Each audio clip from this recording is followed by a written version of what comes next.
ನನ್ನ ಪಕ್ಕದ ಮನೆಯಲ್ಲಿ ಗಂಡ ಹೆಂಡತಿ ಹಾಗೂ ಇಬ್ಬರು ಮಕ್ಕಳು ವಾಸ ಮಾಡ್ತಿದ್ರು. ಮೊದಲನೇ ಮಗ 12ನೇ ತರಗತಿಯಲ್ಲಿ ಹಾಗೂ ಮಗಳು 10ನೇ ತರಗತಿಯಲ್ಲಿ ಓದ್ತಾ ಇದ್ರು. ಅವ್ರ ಮನೆಯಲ್ಲಿ ಕೇಬಲ್ ಕನೆಕ್ಷನ್ ತೆಗೆದುಬಿಟ್ಟು ಟಿವಿಯನ್ನು ಬದಿಯಲ್ಲಿ ಇಟ್ಟಿದ್ದರು. ಪೋಷಕರು ದಿನ ಪತ್ರಿಕೆಯನ್ನು ಖರೀದಿಸುವುದನ್ನು ಬಿಟ್ಟುಬಿಟ್ರು.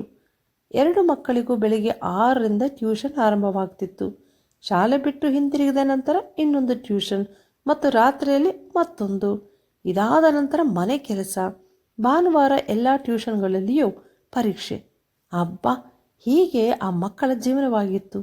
ಅವರಿಗೆ ಟಿವಿ, ಭಾನುವಾರ ಚರ್ಚ್, ಶಾಪಿಂಗ್, ಸ್ನೇಹಿತರು ಅಥವಾ ಬೇರೆ ಯಾವುದೇ ಮನೋರಂಜನೆ ಇರಲಿಲ್ಲ. ಕಳೆದ ವಾರದಲ್ಲಿ ಆ ಇಬ್ಬರು ಮಕ್ಕಳನ್ನು ನೋಡಿದೆ. ಅವರಿಬ್ಬರು ಸೋತು ಹೋಗಿದ್ದರು. ಸಂತೋಷ ಎನ್ನುವುದು ಅವರಲ್ಲಿ ಕಾಣಲೇ ಇಲ್ಲ.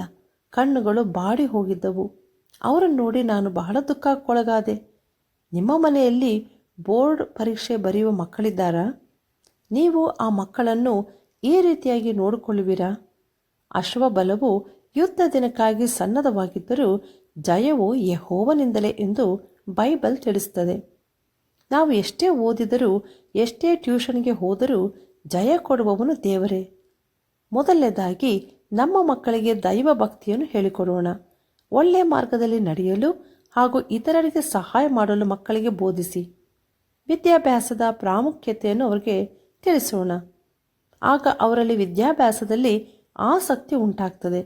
ದೇವರಿಗೆ ಮೊದಲನೇ ಸ್ಥಾನವನ್ನು ನೀಡುವಾಗ ಆತನು ನಮಗೆ ಎಲ್ಲ ವಿಷಯದಲ್ಲಿಯೂ ಜಯವನ್ನು ನೀಡುವನು. ನಾನು ಹೇಳುವುದು ಸರಿತಾನೇ?